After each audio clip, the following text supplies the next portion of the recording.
Teacher ko noon, forever ko na ngayon.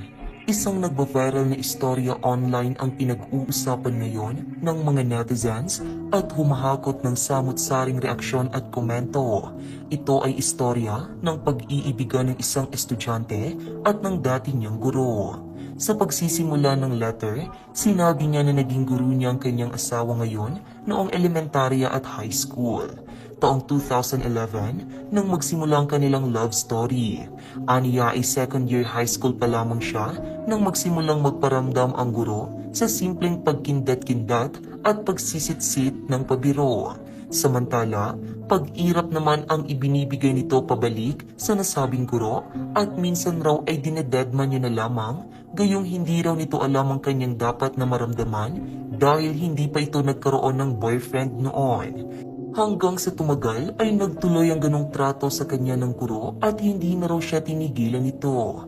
July 23, 2011 ay opisyal nang nagsimula ang kanilang love story dahil ito ang araw na kung saan ganap na silang magkarelasyon. Inamin ng netizen na hindi naging madali ang kanilang sitwasyon bilang mag-boyfriend at girlfriend dahil unang-una sa lahat ay guro ang kanyang nobyo at estudyante siya sa magkaparehong paaralan.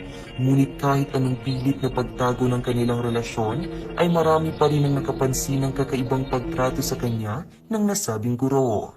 Umabot umano sa punto na kumalat ito sa buong campus at mayat-maya na ang pagpapatawag sa kanya sa guidance office para kausapin at paaminin.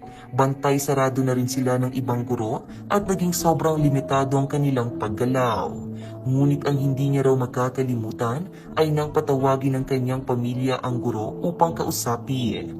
Galit na galit hindi lamang ang pamilya nito kundi maging ang buo niyang angkan sa guro na halos gusto itong saktan at patanggalan ng lisensya. Gayunpaman, sa huli ay mas nagtagumpay nga ang kanilang pag-iibigang dalawa at sabay na nilagpasan ng bawat hamon at pagsubok na dumaan sa kanilang relasyon.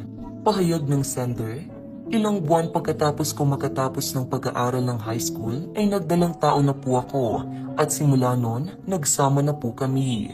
Sa kasalukuyan sa kabila ng lahat ng hirap at pagsubok ay a decade and 12 years na po ang aming relasyon and going strong pa rin. Okay na rin po ang lahat.